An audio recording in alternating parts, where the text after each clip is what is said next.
একজন বিবাহিত পুরুষ তোমার প্রেমে পড়বে তোমাকে নিয়ে সংসার করার জন্য না, তোমার জীবনটা নষ্ট করার জন্য। ওই পুরুষ তোমার সাথে সম্পর্ক করার জন্য প্রথম স্ত্রীর নামে অপবাদ দিবে, মিথ্যা কথা বানিয়ে বলবে।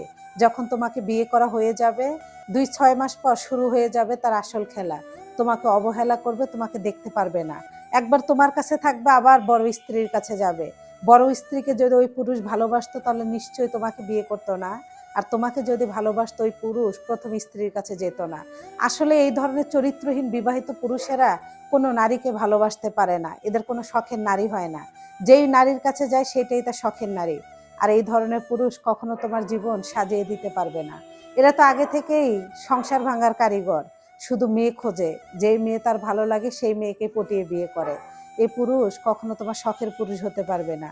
এমন একটা অবস্থায় তোমাকে ছেড়ে যাবে, এই সমাজের মানুষ তোমার দিকে আঙুল তুলবে। পুরুষের কখনো দোষ হয় না, দোষ হয় নারীর। ওই পুরুষের যতই অপরাধ থাক না কেন এই সমাজ তোমাকে ব্লেম দিবে। কারণ ওই পুরুষ বিবাহিত জানার পরও তার সাথে তুমি সম্পর্ক করেছো।